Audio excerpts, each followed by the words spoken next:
कैसे हो आप? हम्म। वैसे आज हम लोग जो है अंग्रेजी में जो आरंभ करने वाले हैं ना, वो आरंभ प्रारंभ से होगा। इसकी जानकारी है आपको? हाँ जी। वैसे आप एक कल्पना करोगे। भैया जी, कौन सी कल्पना? बस ये छोटी सी कल्पना करना है आपको कि आप जो हो डॉक्टर हो। अच्छा, उसी का एक ट्रांसलेशन आप बना ही दो। आप डॉक्टर हो, उसके बाद हम लोग आगे देखेंगे। तो आप बोलोगे भैया आप एक डॉक्टर हो, सिंपल सा। आपका हो गया भैया यू हो गया, यू के साथ आर लगता, और एक डॉक्टर, तो ए डॉक्टर भैया लगा दिए। ये तो समझ में आ गया। अच्छा, ये सारी बातें तो हुई। अच्छा, एक चीज मैं और पूछ ही लेता हूँ आपसे। भैया जी, वो क्या पूछेगा आप? हम तो इतने अच्छे से ट्रांसलेशन को बना दिए। अच्छा, जब आप डॉक्टर हो ही तो आप मुझे ये बताओ कि ये डॉक्टर बनने के लिए आखिर कौन सी पढ़ाई करनी होती है? तो आप बोलोगे भैया जब हम डॉक्टर बने थे ना, तो हम कौन सी पढ़ाई किए थे? याद है आपको? भैया आपने सिर्फ कल्पना करने के लिए कहा था। इसके आगे कुछ और बताते तब ना, तो ध्यान से समझोगे। डॉक्टर बनने के लिए आपको एमबीबीएस की पढ़ाई करनी होती।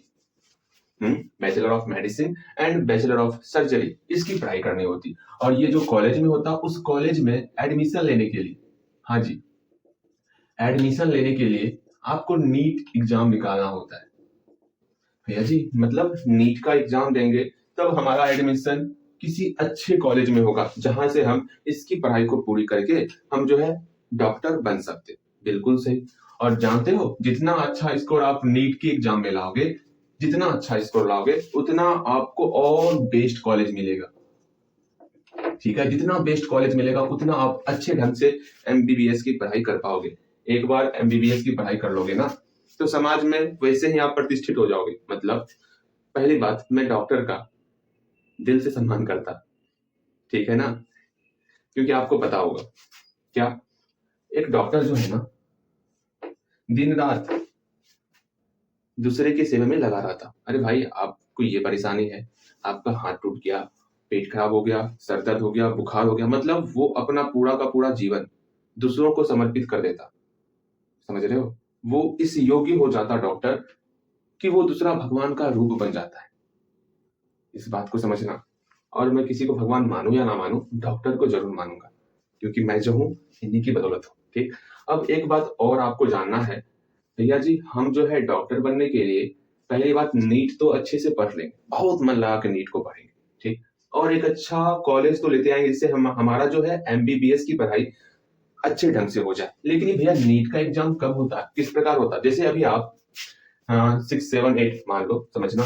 आप जो स्टार्टिंग से पढ़ते हुए 6, 7, 8, 9, 10, मतलब 10 जिसको हम लोग मैट्रिक कहते हैं, 10 के बाद आप 11th में जाओगे, फिर 12th करोगे। 11th और 12th दोनों को मिला के हम लोग इंटर कहेंगे। जब ये 12th की पढ़ाई कर लोगे, उसके बाद 12th के जस्ट बाद जो है आपको नीट का एग्जाम, हाँ जी, आप नीट का एग्जाम दे सकते हो। आप नीट का एग्जाम दोगे, बेहतर से बेहतर रैंक लाओगे, उस रैंक के आधार पर आपको जो है बेहतरीन कॉलेज मिलेगा। उस कॉलेज में आप एमबीबीएस की सिर्फ पढ़ाई कर लोगे। 5.5 साल की होती। हाँ जी, मेहनत तो करना होगा। जब काम इतनी जिम्मेदारी का है, तो मेहनत से पीछे आप नहीं भाग सकते हो। ठीक है, मेहनत से आपको पीछे नहीं भागना है। वो सब काम नहीं होगा। हमारे एक गुरुजी थे, वो एक वाक्य हमेशा कहा करते थे।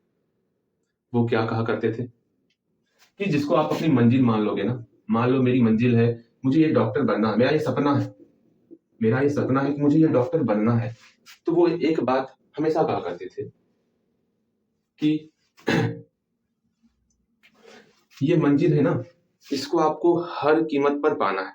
और इतना मेहनत करो, इतना मेहनत करो कि किस्मत भी क्या, इतना मेहनत करने के बाद आप किस्मत को कहो अगर रोकना है तो मुझको रोक लो, मैं तो ये बंद करके रहूंगा। ठीक है ना? बस आपको इतना मेहनत करना है। अच्छा, ये मेहनत तो तभी सक्सेस होगा ना, जब हम लोग पढ़ाई को अच्छे ढंग से पढ़ते हुए, मतलब पढ़ाई को बस सीरियस लेना है आपको, पढ़ाई को मजाक में नहीं लेना। ठीक। इसी पढ़ाई के दम पर आप यहाँ तक पहुंच सकते हो। ठीक। चलो हम लोग अपनी पढ़ाई को आगे बढ़ाते हैं, और इंग्लिश पे अपना जी जान झोंक देना है आपको, किसी भी कीमत पर। हाँ जी, किसी भी कीमत पर। आज के बाद से अंग्रेजी में समस्या नहीं आना चाहिए। जितना आप, मैं एक बात बताता हूँ, मैं सिर्फ हूँ समझाने वाला, लेकिन मेन काम तो आपको ही करना है। मेन पढ़ाई आपको ही करना है। जितना मेहनत आप करोगे उतना और आप आगे बढ़ोगे। बस इस बात को अपने दिमाग में बैठा के चलना है। ठीक, चलो जी, हम लोग इस छोटे मोटे ट्रांसलेशन को पहले समझना सीखते हैं। ठीक, हाँ भैया, तुरंत तुरंत हम लोग ये सब आप जानते भी होगे। फर्स्ट ऑफ ऑल आप मुझे बताओगे क्या भैया जी, क्या बताएं? वह, यह, ये सब, वे सब, वे लोग, तुम, ये पता है ये सब क्या है? ये प्रोनाउन है। ठीक है, इसका आपको अंग्रेजी पता होना चाहिए। ओके, तुम, फिर एक मैं भी लिख लो आप। मैं, तुम, हम लोग, वे लोग। ठीक, इस सब का आप अंग्रेजी बताओ, क्योंकि ये सब आपका जो है अंग्रेजी में मतलब ट्रांसलेशन में ये सब काम आने वाला। ठीक, पता है आपको? वह का, यह का, ये सब का, वे लोग का, मैं का, तुम का, हम लोग, वे लोग, ये सब आपको पता है। क्या? वे लोग का भैया दे होता, हम लोग का वी होता, तुम का यू होता, मैं का आई, वे लोग का दे। हाँ भैया जी, वे सब का दोज, ये सब का दीज, और यह का दिस, वह का डैट। बस इसमें स्टार लगाना। क्यों? क्योंकि वहां का इंग्लिश समझना, वहां का इंग्लिश डैट भी होता, ही भी होता, और सी भी होता। कहां पर यूज क्या करना है इसको आपको बेहतर ढंग से समझना होगा। इसको आप बेहतर ढंग से समझोगे। ठीक है, चलो जी, चले भैया, पहले बेहतर ढंग से समझाइए तो सही। एक बात ध्यान में रखना, ट्रांसलेशन बनाते समय पहला हम लोग सब्जेक्ट के ऊपर ध्यान देते हैं। आगे में हम लोग क्या लिखने वाले हैं, इस सब में से आगे में किस वर्ड को लिखेंगे, पहले उसको समझना होता है। ठीक है, उसके बाद इसके साथ किसका प्रयोग करते हैं, बस उसको समझ लेना है। फिर अंत में हमको ऑब्जेक्ट में क्या दिया हुआ है, बस इतना समझ लेना है और आपका काम हो जाएगा। समझ रहे हो? वो कैसे क्या करना है, क्या नहीं करना है, बस उसको समझना है। ठीक, जैसे मैं कहूंगा, बस आपको ध्यान देना है। अंग्रेजी में बस 3 खटाल के ऊपर आपको लेके चलना है। भैया जी वो कौन कौन सा?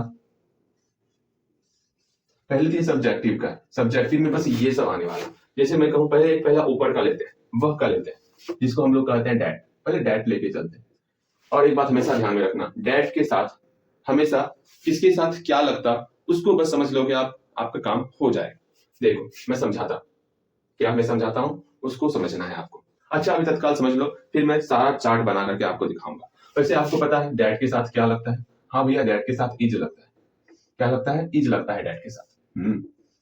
चलो ये तो पता है। जैसे मैं एक ट्रांसलेशन देता हूं, आप बताओगे। वह एक संतरा है, तो आप क्या बोलोगे भैया? वह का इंग्लिश क्या होता है, इसको देखेंगे।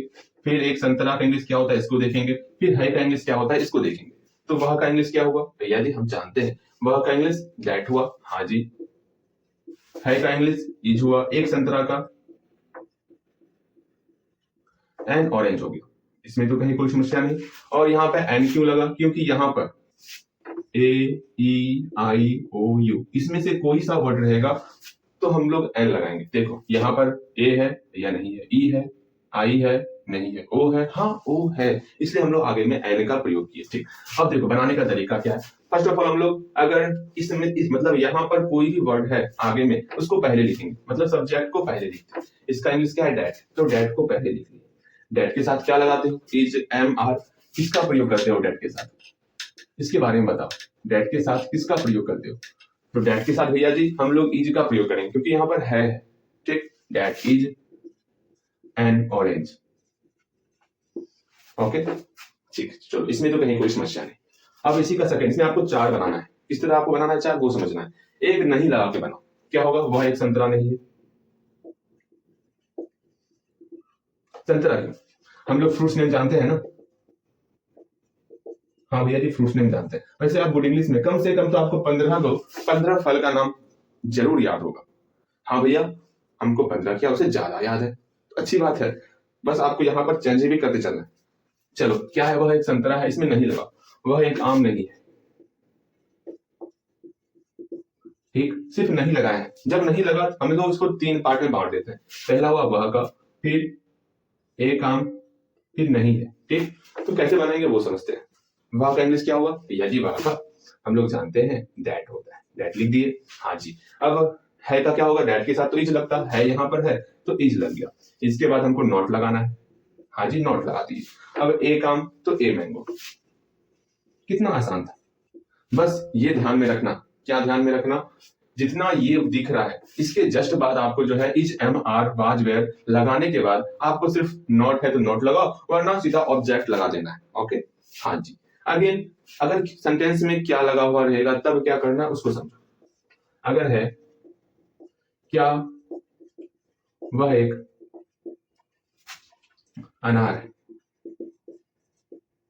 हाँ जी, तो क्या बनाओगे आप भैया जी, सिंपल सा, क्या लगा हुआ है, हाँ जी, इसको हटा दिए, वह एक अनार है, वह एक, मतलब ये दोनों का स्ट्रक्चर सेम मिल रहा, तो सिंपल सिंपल समझना है। अगर ये क्या नहीं रहेगा तो क्या बनाओगे आप भैया जी, हम बनाएंगे वह एक अनार है, तो हम लोग जानते हैं डैट के साथ इज लगता, एक अनार का ए पोमीग्रेनेट होता है ना, हाँ जी। लेकिन जैसे ही क्या लगा तो इस इज को सिर्फ बाहर निकाल देना, बस आपका बन गया इज दैट ए पोमीग्रेनेट। कितना आसान था, बस यही करना है। चौथा क्वेश्चन क्या होगा भैया, चौथा क्वेश्चन कहाँ लिख दे, इसमें बस क्या लगाना है, देखो क्या होगा, यहाँ लिख देते हैं, देखो। तो हम लोग बोलेंगे क्या वह एक पपीता नहीं है, इसका बनाओ। क्या होगा भैया जी, सिंपल सा, क्या करना है हम लोग को, पहले इसका बनाएंगे, वह एक पपीता नहीं है, तो दैट के साथ इज लगाते, फिर नॉट लगाएंगे, फिर एक पपीता का ए पपाया। अब हम लोग यहाँ पर क्या लगा हुआ है तो इस इज को बाहर निकाल देंगे, इज बाहर निकल गया, is that not a papaya. Okay, इस तरह सिंपल सिंपल तरीके से हम लोग को चार चार ट्रांसलेशन बनाने। पहला सिंपल रहेगा, फिर दूसरा में हम लोग नहीं लगा देंगे, फिर तीसरे में क्या लगाएंगे, फिर चौथे में क्या और नहीं लगाएंगे। इस तरह आपको जो है 15 फल के नाम पर इस तरह इसको बनाना है। देख लो, इसको लिखते चलो। पहला क्लास वर्क क्या मिला, फ्रूट्स नेम के ऊपर आपको 15 ट्रांसलेशन बनाना है। तो क्लास वर्क, इसको होमवर्क ले लो। होमवर्क में क्या करना है, 15 फल के ऊपर, 15 फ्रूट्स नेम के ऊपर आपको जो है इस तरह चेंज करते हुए 15 ट्रांसलेशन बनाना है। समझ में आया मैंने क्या कहा, देखो, हिम्मत मेहनत सब दिखाओगे तब ये अंग्रेजी आसान होगा। अगर जान रहे हो तो कोई बात नहीं, सिर्फ इसको बना लेना, नहीं जान रहे हो तो समझना है। सिंपल में सिंपल सा ट्रांसलेशन, ये बहुत आसान है। वहां का इंग्लिश लिखे, डैट के साथ इज लगता, फिर एन ऑरेंज लगा दिए, फिर सेकंड टाइम नहीं लगाना, तो सिंपल सा एक संतरे के बाद हम लोग नहीं लगा देंगे, भाई आम नहीं है। आगे इज के बाद नॉट लगा देना, नहीं लगा तो क्या अगर लगाएंगे तो क्या करेंगे, जैसे ही क्या लगेगा इज मेरा बाहर आ जाएगा। नेक्स्ट क्या नहीं लगेगा, क्या और नहीं लगाओगे, इसमें से इज को बाहर कर लोगे, ट्रांसलेशन आपका बन जाएगा। बड़े आराम से 15 फल का नाम चेंज करते हुए और इसको भी चेंज करते हुए आपको 15 ट्रांसलेशन बनाना है। तो अभी हम लोग देखे, अभी हम लोग सिंपल सा ये सारा ट्रांसलेशन देख लिए। हाँ जी, अब अगर मान लो, समझना, बात को समझना है। अब यहां से अपने आप को थोड़ा सा शांत कर लो और हर एक बात को समझो। अगर यहाँ पर ये रहेगा तो क्या करेंगे, ये रहेगा तो क्या करेंगे, बस इसी में हम लोग कंपेयर करने वाले और कुछ नहीं। अगर यहां से आप अच्छे ढंग से समझ में आएगा आपको तो समझ लेना ये आसान हो जाएगा। वो क्या समझना है आपको, अगर मान लो इसी ट्रांसलेशन और कुछ मत देखो, सिर्फ इसको यहाँ पर आपको ध्यान देना है। अगर यहाँ पर इस वह की जगह पर यह हम दे देंगे तो आप बोलोगे भैया यह का इंग्लिश तो दिस होता होता, मतलब ये डैट नहीं होगा, डैट को चेंज कर दीजिए और दिस लगा दीजिए। कहीं कोई समस्या नहीं, मतलब सिर्फ यहाँ का वर्ड चेंज करेंगे तो यहाँ पर चेंज कर देना है बस। अगर मान लो, अब आप बोलोगे भैया क्या यहाँ पर इसमें से कोई सा दे सकते, बिल्कुल नहीं।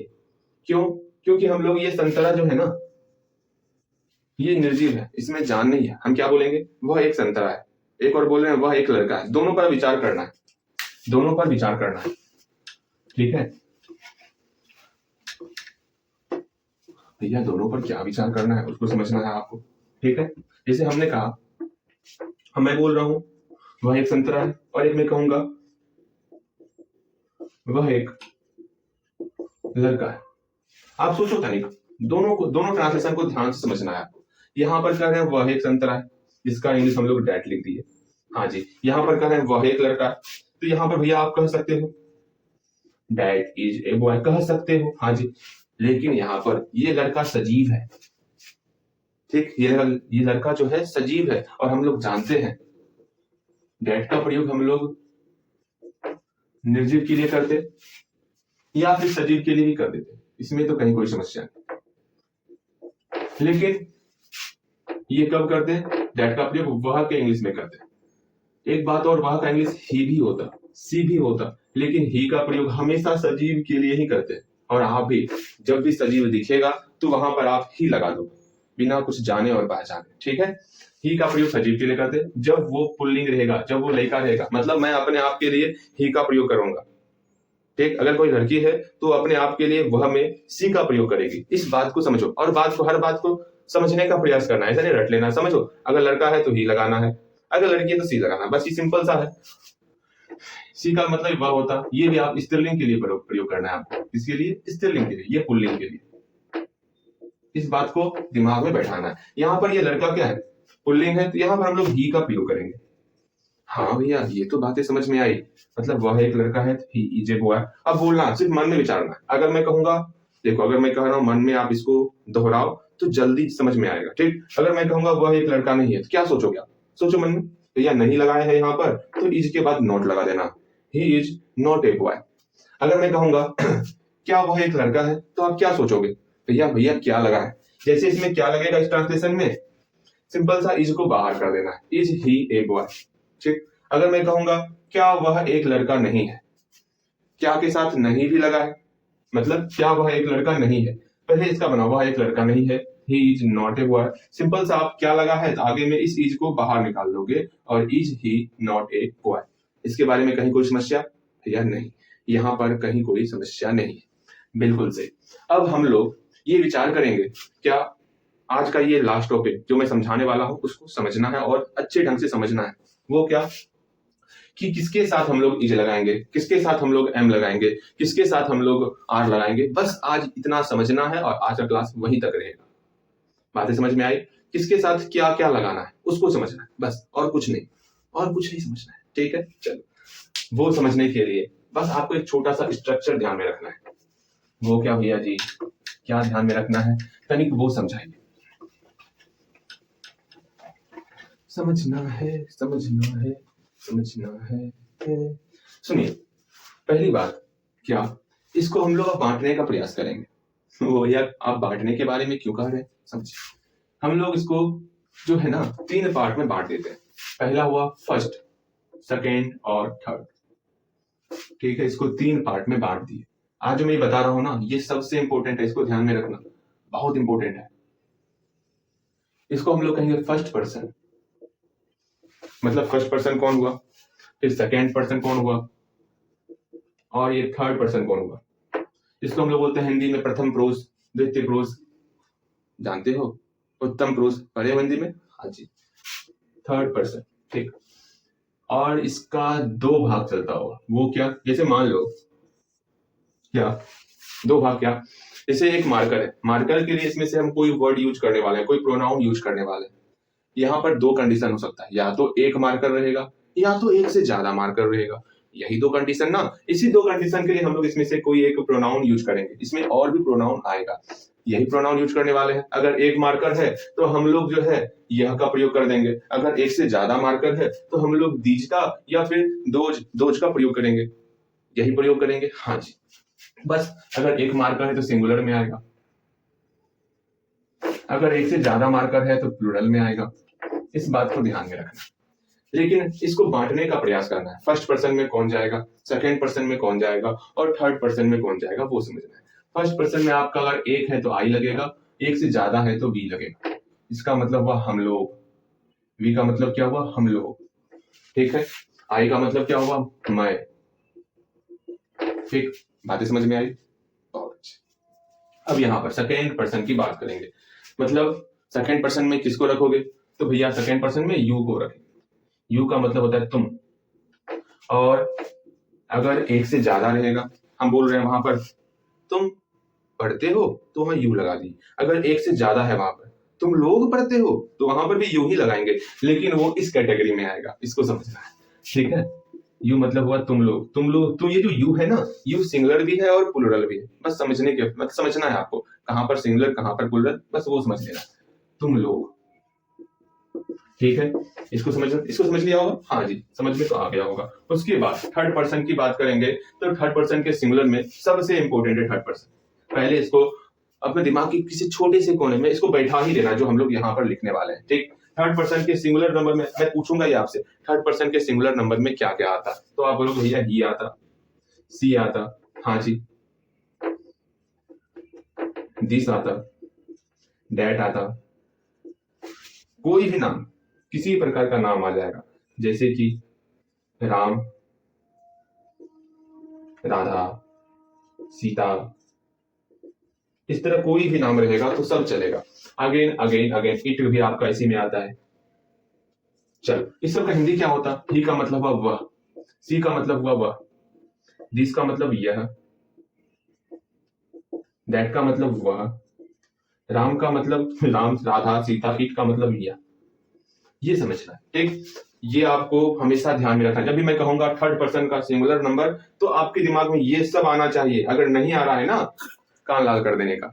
मैंने पहले बता दिया, ये आप कुछ याद रखो या ना रखो, थर्ड पर्सन का सिंगुलर नंबर आपको हमेशा ध्यान में रहना चाहिए। अगेन, थर्ड पर्सन का प्लूरल नंबर में क्या क्या आता? तो भैया दी जाता, दो जाता, दे आता, ठीक है, ये सब आता है। दीज का मतलब क्या हुआ?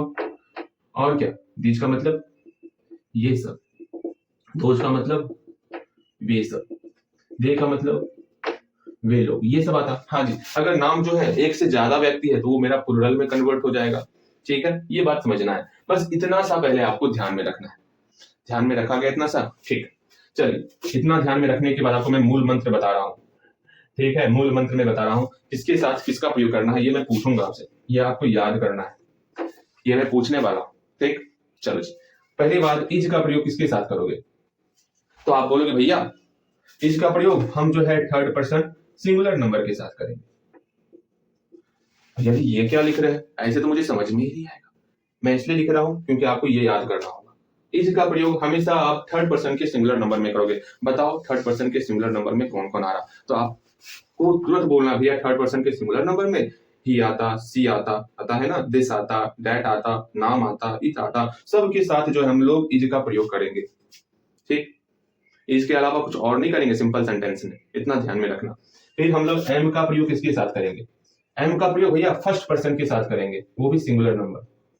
तो बताइएगा इसमें फर्स्ट पर्सन के सिंगुलर नंबर में कौन कौन आता? भैया जैसे आप बोलते हैं ना फर्स्ट पर्सन का सिंगुलर नंबर, मेरा दिमाग घूमने लगता है। अब हम क्या सोचे, कुछ समझ में ही ना आवत। इसलिए ना आवत है क्योंकि ये आपको अभी तक याद नहीं हुआ है। जिस दिन याद हो जाएगा ना, उसी दिमाग में ये दौड़ेगा। मतलब आप नहीं बोलोगे भैया मत आओ तुम, लेकिन फिर भी आपके दिमाग में ये बातें आएंगी अगर इसको याद कर लोगे तो। ठीक, मतलब फर्स्ट पर्सन का सिंगुलर नंबर में सिर्फ और सिर्फ आई आता, इसका मतलब सिर्फ और सिर्फ आई के साथ हम लोग एम का प्रयोग करेंगे। ठीक, बहुत अच्छे, बहुत अच्छे, बहुत खूब। ठीक, अगेन अगेन अगेन, आर का प्रयोग किसके साथ करोगे? भैया आर का प्रयोग इसको और इसको छोड़ करके बाकी सब के साथ करना है आर का प्रयोग। ठीक है, मतलब इस दोनों को छोड़ करके, आई को और थर्ड पर्सन का सिंगुलर नंबर को छोड़ करके, इसको छोड़ करके सब के साथ, थर्ड पर्सन का सिंगुलर नंबर को छोड़ करके सब के साथ आप आर लगाओगे। वी के साथ आर लगाओ, यू के साथ आर लगाओ, इस यू के साथ। अब आप बोलोगे भैया आप बोले थे आर जो है तब लगाते जब मेरा संज्ञा जो है एक से ज्यादा होगा। मैंने कहा था यहाँ तो यू में एक ही गो है, मतलब हम बोलेंगे तुम लड़का है, मतलब लड़का तो एक ही है, उसमें हम यू लगा रहे हैं, यू के साथ आप आर लगा रहे हो। यहाँ तो एक से ज्यादा लड़का तो है नहीं। सुनो, बस यही एक अपवाद है, इसको समझना है। बाकी सब में जो है संख्याएं ज्यादा होंगी। जो मतलब हम बोलेंगे हम लोग लड़के हैं तो हम लोग एक से ज्यादा लड़के हैं, तुम लोग लड़के हो तो तुम लोग एक से ज्यादा लड़के हो, ये सब लड़के हैं, वे सब लड़के हैं, वे लोग लड़के हैं। हमेशा ध्यान में रखना, ये हमेशा सजीव के लिए प्रयोग होता है, ये सब के लिए हम लोग प्रयोग कर सकते हैं। ये हमेशा सजीव, ये हमेशा सजीव। ठीक, बस ये सब आपको ध्यान में रखना है। ओके, चलो अब इतना पहले दिमाग में बैठा लो, ये सब बातें समझ में आई। आपका ये आज का होमवर्क हुआ क्या? आज का ये होमवर्क है, आपको ये बता, ये लिख के आना है इसका प्रयोग किसके किसके साथ होगा, पूरा लिखना है। ही होगा, सी होगा, मतलब किसके किसके साथ होने वाला इसका प्रयोग सब कुछ लिख के आना है। इज का प्रयोग हुआ, एम का प्रयोग, मैंने तो सिर्फ लिख दिया है फर्स्ट पर्सन थर्ड पर्सन ना, आपको ऑल टू ऑल लिख के आना है। एम हुआ, आर का प्रयोग किसके साथ होगा, वाज का प्रयोग किसके साथ होगा, वेयर का प्रयोग किसके साथ होगा, हैज का प्रयोग किसके साथ होगा, हैड का प्रयोग किसके साथ होगा। ठीक है, again again again again again. ठीक, इतना सा आपको लिख करके आना है। किसका प्रयोग हम लोग किसके साथ कर रहे हैं, हैव का प्रयोग किसके साथ होगा, बस ये सब आपको लिख कर इतना, बस कितना सा 2 2 4 2 6 1 7 8 वो मार्क मैंने दिया हुआ है, बस 8 मैंने वर्ब दिया हुआ है, ठीक है, क्योंकि हेल्पिंग वर्ब है। इसमें ये प्रयोग किस किस किस प्रोनाउन के साथ होने वाला है, बस वो आपको लिख के आना है, ठीक है। चलो ये आप करके आओगे, उसके बाद मैं कुछ क्विज दे रहा हूं, उस क्विज को आपको बनाना है, ठीक है। चलो क्विज लो, 7 क्वेश्चन रहेगा, चलो ठीक है। वैसे मैं क्विज देने से पहले मैं ये बता दूं, भैया आप तो इज एम आर ही सिखाए हैं, सिर्फ वाज वेयर कहाँ सिखाए, सुनिए तो, वाज का प्रयोग किसके साथ करोगे वो समझ लो। वाज का प्रयोग इसके साथ और इसके साथ, बस 2। वाज का प्रयोग मतलब वाज की जगह पर ये समझ लो, इज और एम दोनों मिला के वाज आप कर सकते हो। वाज का प्रयोग थर्ड पर्सन सिंगुलर नंबर और वाज का प्रयोग आई के साथ, बस यही 2 है जिसके साथ हम लोग वाज लगाते। बाकी सब के साथ हम लोग वेयर का प्रयोग करेंगे, बी यू दिज दोज दे सब के साथ वेयर लगाएंगे, ठीक है। हैज का प्रयोग किसके साथ करेंगे, तो सिर्फ और सिर्फ इसके साथ थर्ड पर्सन का सिंगुलर नंबर के साथ हम लोग हैज का प्रयोग करेंगे। बाकी सबके साथ हम लोग हैव का प्रयोग करेंगे, सबके साथ हैव का, इसको छोड़ करके जितना बचा सबके साथ हैव लगाएंगे। हैड का प्रयोग किसके साथ होगा, तो हैड का प्रयोग सब के साथ हैड का प्रयोग करेंगे। यहां पर ऐसा कोई नहीं है जिसके साथ हम लोग हैड का प्रयोग ना लगाएं। ये बातें समझ में आई, समझ में आई ना, हाँ जी समझ में आ गया होगा। अच्छा सेल का प्रयोग किसके साथ करेंगे, भैया सेल का प्रयोग और विल का प्रयोग। सेल का प्रयोग आई और वी के साथ करते और बाकी सबके साथ हम लोग विल का प्रयोग करते। वैसे ध्यान में रखना है, जब आप आगे चलोगे ना तो विल का प्रयोग सबके साथ कर सकते, लेकिन अभी तत्काल ध्यान में रखने के लिए सेल का प्रयोग सिर्फ आई और वी के साथ करोगे और विल का प्रयोग इसके अलावा सबके साथ करना है आपको। इस बात को समझ में आ गया, सबको लिखना है इसी तरह। और अब क्विज लिख लेते हैं। देखो यहाँ पर क्विज का 7 क्वेश्चन आपके सामने है, 7 में से हमको 7 चाहिए, ठीक है, 7 में से 7 तो सही होना चाहिए आपका। वो क्या, पहला क्वेश्चन है translation banana, second question is जो है किस किस सब्जेक्ट के साथ लगेगा वो बताना है आपको। ये ट्रांसलेशन है, ट्रांसलेशन बनाओगे, ठीक है, ट्रांसलेशन बनाना है आपको, ओके। अगेन डेज नेम लिखना है, मंथ्स नेम लिखना है, 1 to 20 लिखना है। यहाँ पर कुछ वर्ण दिया हुआ है, इस वर्ण का अंग्रेजी में क्या होगा वो बताना है, बस और कुछ नहीं, ठीक है। चलो इतना सा काम करो आप, ओके।